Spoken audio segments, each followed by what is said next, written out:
अध्याय 3 देख रहे हैं, द दिल्ली सुल्तान्स। अब हम बात करेंगे खिलजी और तुगलक डायनेस्टी राजवंश में किस तरीके से एडमिनिस्ट्रेशन हुआ, क्योंकि इसको आगे भी लोगों ने फॉलो किया।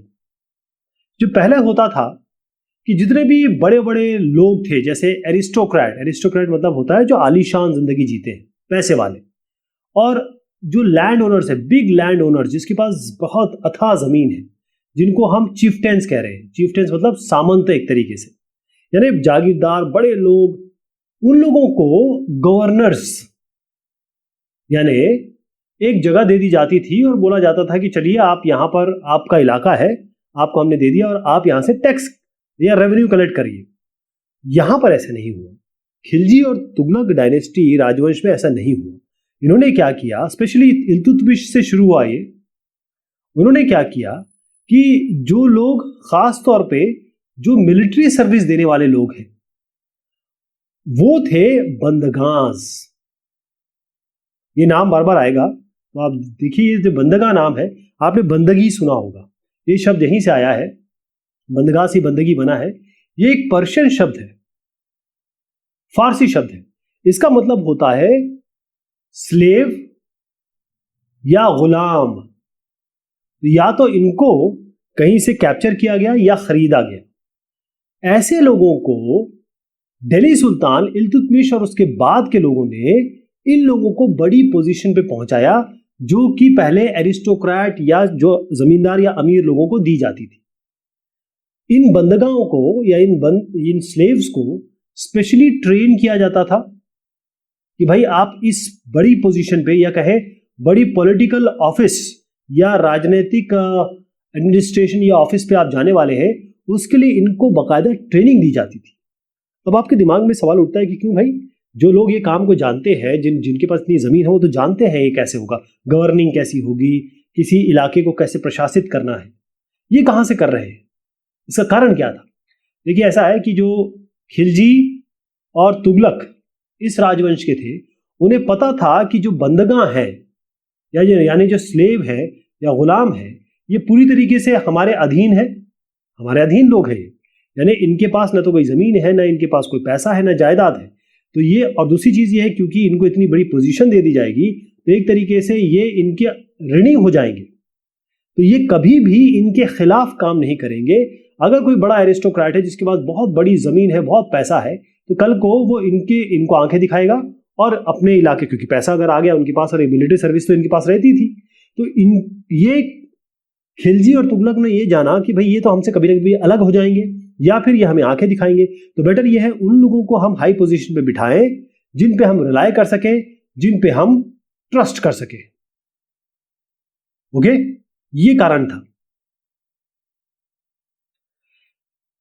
अब खिलजी और तुगलक, जैसे मैंने बताया, इन्होंने तो ये काम किया, तो स्लेव हो गए, या आप कहें बंदगा हो गए, या क्लाइंट हो गए। क्लाइंट का मतलब इसमें यहां पर दिया हुआ है कि वो लोग जो किसी की प्रोटेक्शन में रहते हैं, जैसे अगर किंग है, ये किंग है, तो उसकी प्रोटेक्शन में रहेंगे। ये जो बंदगा होंगे या फिर जो क्लाइंट होंगे, वो इनकी प्रोटेक्शन में रहेंगे। तो ये लोगों को उन्होंने हाई पॉलिटिकल पोजीशन या बड़े बड़े जो ओहदे हैं वो दे दिए, बड़े बड़े ओहदे दे दिए। उनको क्या कब बना दिया, जैसे ये बंदगा हो गया, या स्लेव हो गया, या क्लाइंट हो गया, इनको इन्होंने बना दिया या गवर्नर, या बना दिया जनरल,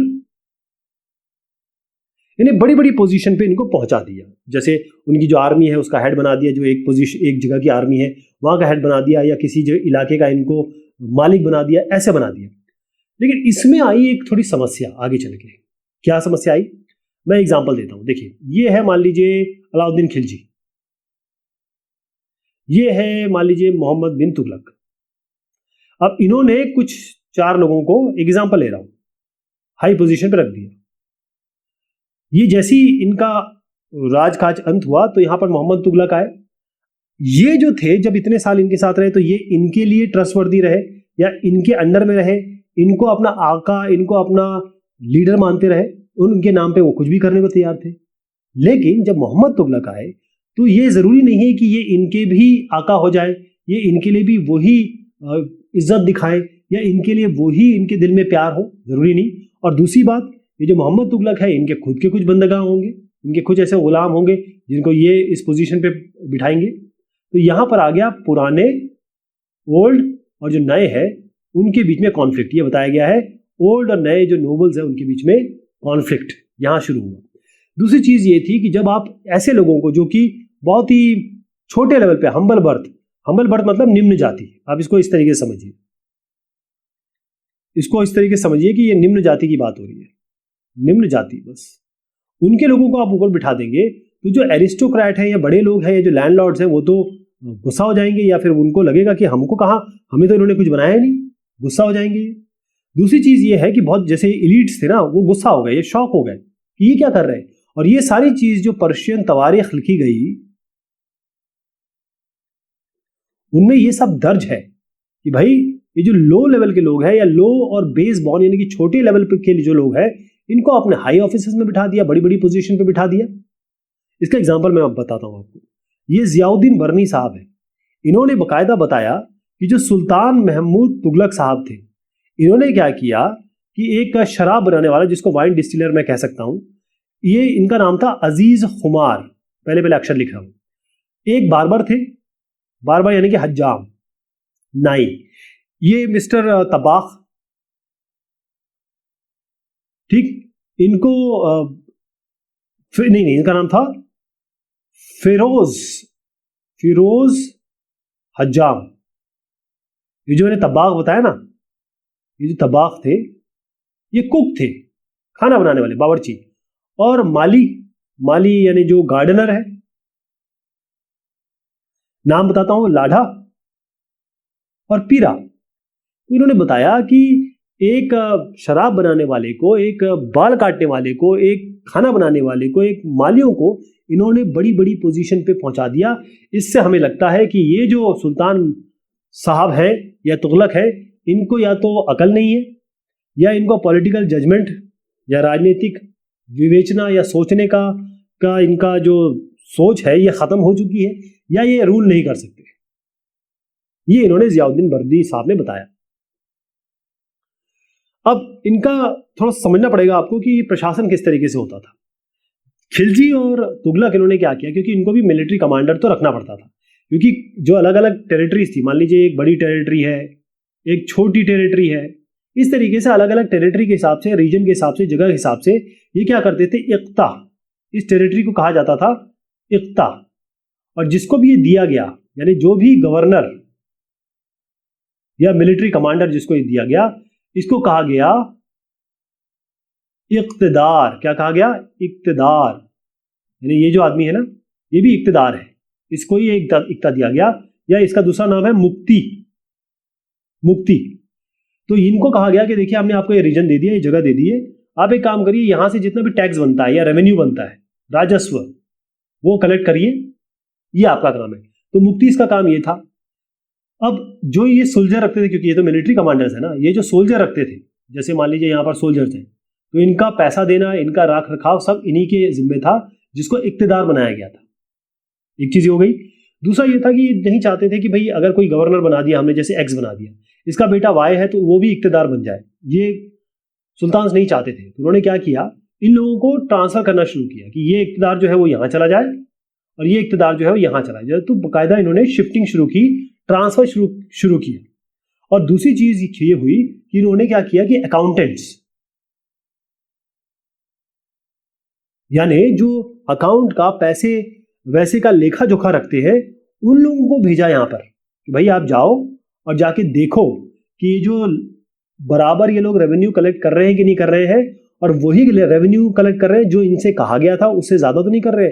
जैसे मान लीजिए यहां पर रेवेन्यू कलेक्ट करना था इनको 100 रुपए और ये कर रहे हैं 150 रुपए, तो ये गलत हो जाएगा।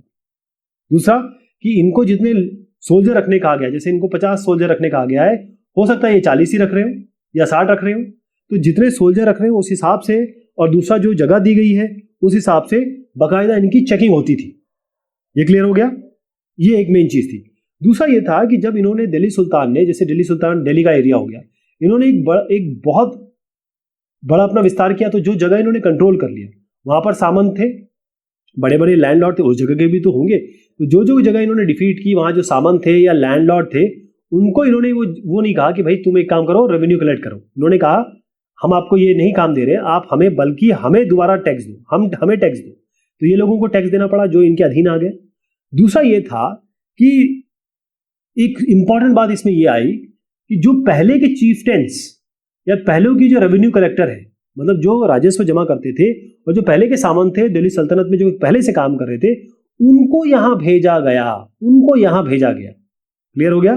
मतलब इनसे टैक्स लेना शुरू किया, जहां जहां इन्होंने अब जिन जिन लोगों को अधीन किया, जिन जिन इलाकों को अधीन किया, और वहां पर बाकायदा अपने लोग रखे ताकि वो रेवेन्यू कलेक्ट कर सके, वो इस जगह के असेसमेंट कर सके और वहां के हिसाब से टैक्स तय कर सके। तो अल्टीमेटली अगर देखा जाए, टैक्स मेन 3 टाइप के थे। इसमें सबसे पहला था खराज। खराज का मतलब जो भी प्रोड्यूस होगा या जो भी कल्टीवेशन होगा, यानी कि जो भी चीज पैदावार होगी, एक किसान ने अगर 100 किलो अनाज उगाया है तो उसको 50 किलो अनाज जो है वो सल्तनत को दे देना पड़ता था। पहली चीज ये हो गई।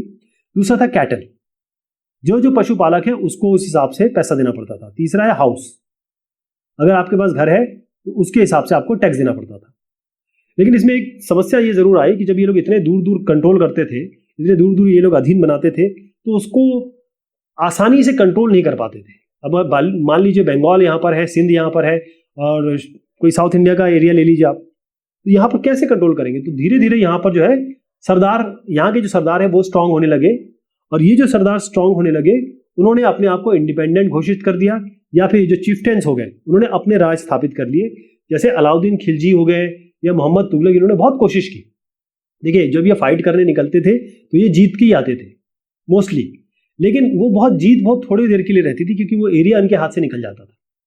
मैं आपको यह बताना चाहूंगा, एक शख्स है इब्न बतूता, इनका चेहरा देख लीजिए या इनका एक दिमाग में बिठा लीजिए, इस तरीके से थे ये। इब्न बतूता ये 14वीं शताब्दी के एक ट्रैवलर थे। इब्न बतूता ये 14वीं शताब्दी के एक ट्रैवलर थे, और ये ट्रैवलर ऐसे थे कि ये विश्व की बहुत जगह गए, और इन्होंने जो भी लिखा वो बड़ा बड़ा माना गया हिस्टोरियंस के लिए, बहुत एक सोर्स है, बहुत इंपॉर्टेंट सोर्स है। तो इनकी एक बात बताता हूँ, इन्होंने कहा कि ऐसे कई इलाके थे जहां बंबू लगे थे। बंबू का मतलब होता है एक ऐसी लकड़ी जिसके बीच में होल होता है, मतलब हवा पास हो जाती है। तो बहुत सारे ऐसे बंबू के इलाके ऐसे थे जहां पर लोग आराम से रहते थे, अपना खाना वाना बनाते थे, कैटल यानी पशुपालन करते थे और अच्छे से रहते थे। इस जगह को कैप्चर करना इन लोगों के लिए बड़ा मुश्किल था। तो यहाँ पर क्योंकि इन बंबू में अगर आग भी लगा दी जाए तो ये आग लगती नहीं थी, क्योंकि इनमें हवा, एयर पासिंग टेक्निक है ना। तो यहाँ पर ये बहुत बड़े बड़े इंस्ट्रूमेंट लेके जाते थे और इनको काटते थे बड़े बड़े इंस्ट्रूमेंट से, फिर इन लोगों को कंट्रोल करते थे। ये हमको बताया इब्न बतूता साहब ने। ओके, अब यहाँ बताता हूं मैं नाम गेंगिस खान का। देखिएगा, कहीं ना कहीं से मैं जब आगे आपसे बात करूंगा तो इनका रिलेशन निकलेगा, मतलब इनके पुरखे थे और इनके मतलब मुगल के पुरखे थे। अब ये अंग्रेजी में इनको गेंगिस खान कहा जाता है, लेकिन हिंदी में इनको चंगेज खान कहा जाता है। तो इन्होंने एक इलाका है ट्रांसोक्सियाना, यहां पर इन्होंने कंट्रोल किया 1219 में। और ये थे मंगोलिया के, ये मंगोल के शासक थे। सबसे बड़ी बात ये है कि बड़े क्रूअल शासक थे। तो ये क्या किया इन्होंने, कई जगह इन्होंने, जैसे मैंने बताया ट्रांसोक्सियाना, वहां पर कंट्रोल किया, और उसके बाद ये दिल्ली सल्तनत आ गए। अब दिल्ली सल्तनत आए तो यहाँ अलाउद्दीन खिलजी के आखिर के समय आए, और जो मोहम्मद बिन तुगलक है उनके शुरुआती समय आए। तो इन दोनों ने ही क्या किया कि एक बड़ी सी आर्मी खड़ी कर ली, क्योंकि ये बार बार इन्वेजन कर रहा था, चंगेज खान बार बार आ रहा था, तो उसके लिए एक आर्मी इन्होंने खड़ी कर ली। अब इस आर्मी को खड़ी करने पर जो अलाउद्दीन खिलजी ने किस तरीके से टैकल किया इनके इन्वेजन को या इनके आक्रमण को, और मोहम्मद बिन तुगलक ने कैसे किया, इनको मैं थोड़ा सा बताना चाहूंगा आपको, कैसे दोनों सुल्तानों ने अलग अलग तरीके से डील किया। अलाउद्दीन खिलजी के समय 2 बार मंगोल या कहे चंगेज खान ने अटैक किया, और इनका जो तरीका था वो डिफेंसिव था। डिफेंसिव मतलब हम उनको आने दीजिए, हम लड़ेंगे, ऐसे नहीं कि हम उन पर अटैक करेंगे। और मोहम्मद तुगलक में जो शुरुआती दौर है वहां पर अटैक हुआ, तो मंगोल आर्मी को इन्होंने डिफीट कर दिया, हरा दिया। अब इनको बहुत समझ में आ गया मोहम्मद तुगलक को कि हमारे पास पावर है, अब हम एक काम करते हैं, ट्रांसोक्सियाना यहां पर जाके अटैक करते हैं। तो इन्होंने एक बड़ी सी आर्मी बना ली। अलाउद्दीन खिलजी ने क्या किया, एक नया गैरिसन टाउन वो होता है जहां पर एक फोर्टिफाइड होता है, किलेबंदी, और उसके अंदर कौन रहते हैं, सोल्जर्स रहते हैं, सैनिक रहते हैं। तो इन्होंने क्या किया, एक सीरी नाम का एक गैरिसन शहर बना दिया। लेकिन मोहम्मद बिन तुगलक ने ऐसा नहीं किया, इन्होंने गैरिसन टाउन नहीं बनाया। इन्होंने क्या किया कि दिल्ली या कुहना एक ऑलरेडी जगह थी, वहां के लोगों को शिफ्ट कर दिया दौलताबाद। एक जगह बनाई उन्होंने सिटी दौलताबाद, और यहाँ के सारे लोगों को शिफ्ट कर दिया और यहाँ इसको गैरिसन टाउन बना दिया। यहाँ पर खाने के लिए क्या किया इन्होंने, क्योंकि लोगों को खिलाना था, सोल्जर्स को खिलाना था, इन्होंने 50% का वो लगा दिया टैक्स गंगा यमुना। लेकिन मोहम्मद तुगलक ने भी यही किया, 50% का ये कहे टैक्स लगा दिया उस इलाके में, गंगा यमुना का जो दुआब है वहाँ पर लगा दिया। लेकिन इस जमाने में इनके साथ एक हुआ कि फेमाइन आ गया, अकाल पड़ गया यहाँ पे। फिर उसके बाद ये सैलरी देते थे, मतलब बकायदा पैसा देते थे। अब जब पैसा देते थे तो जो सोल्जर्स या सैनिक वो दुकान में जाते थे लेने के लिए। अब दुकान में जाते थे तो जो मर्चेंट थे, जो दुकानदार थे, उन्होंने ये देख लिया, उन्होंने अपना प्राइस बढ़ाना शुरू कर दिया, पैसे बढ़ाना शुरू कर दिया। तो अलाउद्दीन खिलजी ने बहुत अच्छे से कंट्रोल किया। उन्होंने अपने लोगों को भेजा और कहा कि भाई ऑफिसर्स को भेजा कि देखो ये जो प्राइस है इसको फिक्स करो और इससे ज़्यादा कोई नहीं बेच सकता। तो एक तरीके से उन्होंने कहा कि ये प्रिस्क्राइब रेट्स है, जैसे MRP कह सकते हैं, मैक्सिमम रिटेल प्राइस वगैरह, और अगर आपने ऐसा किया तो आपको पनिश किया जाएगा, आपको दंड दिया जाएगा। मोहम्मद बिन तुगलक ने कुछ अलग से किया। उन्होंने क्या किया कि इन्होंने भी सैलरी पैसे में दी, इन्होंने टोकन तैयार किए। ये टोकन उस तरीके से महंगे नहीं थे, गोल्ड और सिल्वर वाले तो नहीं थे, लेकिन ये लोग बनाने लगे, यानी कि इसका काउंटर फीटिंग करने लगे। और ये काउंटर फीटिंग है, जैसे जाली नोट बन जाते हैं ना, उससे बड़ा नुकसान हुआ इनको। ये जो इन्होंने सिक्का शुरू किया उसको वापस बुलाना पड़ा, रिकॉल करना पड़ा। एडमिनिस्ट्रेटिव मेजर के हिसाब से देखें कि प्रशासनिक व्यवस्था के हिसाब से देखा जाए तो जो क्रोनिकलर्स हैं, जो वृत्तांत लिखते हैं, उन्होंने कहा कि अलाउद्दीन ने बहुत अच्छी तरीके से प्राइजेस कंट्रोल की, बहुत बढ़िया तरीके से इन्वेजन यानी कि जो आक्रमण है मंगोल का वो कैटर किया। और दूसरा ये है कि मार्केट को क्योंकि सप्लाईज बिल्कुल आती रही, तो बहुत अच्छा इनका प्रशासनिक ढंग रहा इसको झेलने का, हैंडल करने का। लेकिन मोहम्मद बिन तुगलक के साथ थोड़ा सा ऐसा रहा कि पहली चीज़ तो ये रही कि इन्होंने आर्मी बना ली, उसको इतनी बड़ी आर्मी को इन्वेजन के लिए भेजना या लड़ाना बहुत अपने आप में बहुत बड़ा मेजर है। दूसरा, इन्होंने दौलताबाद शिफ्ट कर दिया, जो दलीय कोहने वालों को है वो बेचारे नाराज हो गए। फिर जब ये टैक्स लगा रहे थे तो यहाँ पर फेमाइन आ गया। फेमाइन मतलब यहाँ पर जो अकाल पड़ गया। उसके बाद ये जो टोकन इन्होंने व्यवस्था शुरू की वो वापस बुलाना पड़ा, क्योंकि लोग इसको जाली बनाने लगे।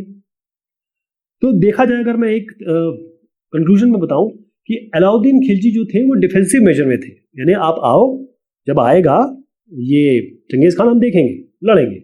मोहम्मद बिन तुगलक इन्होंने कहा कि हम ऑफेंसिव करेंगे, हम अटैक करेंगे मंगोल्स पे। तो हुआ ये, देखिए साहब, जब खिलजी डायनेस्टी, तुगलक, उसके बाद आए सैयद, फिर आए लोधी, तो ये सब चलता रहा तकरीबन 1526 तक। लेकिन उसके बाद जौनपुर, बंगाल, मालवा, गुजरात, राजस्थान, साउथ इंडिया, ऐसे बहुत सारे बड़े बड़े वहाँ पर अपने रूलर, वहाँ के शासक आए, और इनकी जो कैपिटल्स थी, इनकी जो राजधानियाँ थी, वो भी बड़ी बड़ी आलीशान हो गई, मतलब प्रॉस्परस, पैसे वाली, समृद्ध थी। ये इसी ज़माने में अफगान्स और साथ में राजपूत ये स्ट्रांग हो गए। अफगान्स, राजपूत, इनकी हम बात करेंगे जब हम मुगल एम्परर की बात करेंगे। यहाँ पर एक चीज़ ज़रूर बताना चाहूँगा आपको, यहाँ पर शेरशाह सूरी है। जो शेरशाह सूरी है, इन्होंने क्या किया, ये एक बहुत छोटे से मैनेजर की तरह, प्रबंधक की तरह इन्होंने शुरू किया। इनके चाचा थे, बंगाल में एक जगह थी, इनके चाचा का एक इलाका था, वहाँ पर ये बेचारे केवल एक प्रबंधक के रूप में थे, लेकिन ये थे स्ट्रांग। इतने स्ट्रांग बने आगे चल के कि एक बहुत बड़े जो मुगल एम्परर हुए, हुमायूं, आप देखें ये है हुमायूं साहब, इनको शेरशाह सूरी ने हरा दिया, इनको हरा दिया। और उसके बाद इन्होंने दिल्ली पर अपना राज कायम किया इन्होंने। और उसके बाद ये हुआ कि जो अलाउद्दीन खिलजी के तरीके थे एडमिनिस्ट्रेशन के, प्रशासन के, वही इन्होंने अपनाए और अपने भी लगाए। वैसे इन्होंने केवल 15 साल राज किया, लेकिन जिस तरीके से इन्होंने प्रशासन व्यवस्था की, ये एक मॉडल बन के उभरा। जो प्रशासन व्यवस्था थी, एक तो अलाउद्दीन खिलजी ने ऑलरेडी अच्छा काम कर रखा था, इन्होंने उसको अपनाया, और फिर उसके बाद इतना अच्छा हो गया कि आगे जब अकबर आए, अकबर भी एक बहुत बड़ा नाम है जो मुगल एम्परर रहे, उन्होंने इन्हीं के मॉडल को, इन्हीं की प्रशासन व्यवस्था को अपनाया। उस जमाने में अगर मैं आपको फ्रांस में ले जाऊं या यूरोप में ले जाऊं, तो फ्रांस में क्या था कि एक नई फॉर्मुलेशन चल रही थी 3 ऑर्डर्स की, 3 श्रेणी, 3 ऑर्डर्स। इसमें क्या कहा गया कि भाई 11वीं सेंचुरी की बात कर रहा हूं मैं, 11वीं सेंचुरी की बात है। इन्होंने कहा कि भाई सोसाइटी 3 भाग में डिवाइडेड है, 3 भाग में डिवाइडेड है। एक जो प्रे करते हैं, यानी प्रीस्ट या फादर। दूसरे जो है वो फाइट करते हैं, यानी फाइटर। तीसरे जो है वो फार्मर्स है, किसान। ये 3 श्रेणी बनाई। अब होता क्या था कि चर्च ने इस चीज को कुछ आगे बढ़ाया। कैसे? ऐसा हुआ कि एक इलाका है, दूसरा इलाका है, यहां पर जो फाइटर है, यहाँ जो फाइटर है, ये आपस में लड़ रहे थे। तो इन्होंने क्या किया, चर्च वालों ने और बाकी लोगों ने उन्होंने कहा कि देखो ऐसा है, आप जो लड़ रहे हैं, आपको लड़ना हमसे नहीं है। इन्होंने कहा कि जो मुस्लिम्स हैं, उन्होंने हमारा इलाका, जो मेन इलाका है जेरूसलम, वहां कंट्रोल कर रखा है, आप लोग जाओ वहां लड़ो। तो एक नए फाइटर ग्रुप की शुरुआत हुई, जिसको कहा गया नाइट्स, NKNIGHTS, नाइट्स। तो ये जो फाइटर ग्रुप है, आप देखें इस तरीके से था। ये फाइटर ग्रुप ने क्रूसेड शुरू किया। क्रूसेड का मतलब है धर्म युद्ध। और ये जो धर्म युद्ध शुरू किया, इसके कारण ये आए थे बहुत नॉर्मल बैकग्राउंड से, मतलब बहुत अमीर तो थे नहीं ये लोग, लेकिन इतने पावरफुल हो गए, इतने लोग इनको मानने लगे, क्योंकि ये मुस्लिमों को काट रहे थे, मार रहे थे। तो जो नोबल्स है, जो कुलीन वर्ग के लोग थे, वो भी अपने आप को नाइट्स कहलाने लगे। तो ये वहां की बात कर रहा हूं। तो ये बात हुई इस चैप्टर की। बहुत शुक्रिया, बहुत मेहरबानी आप सभी की।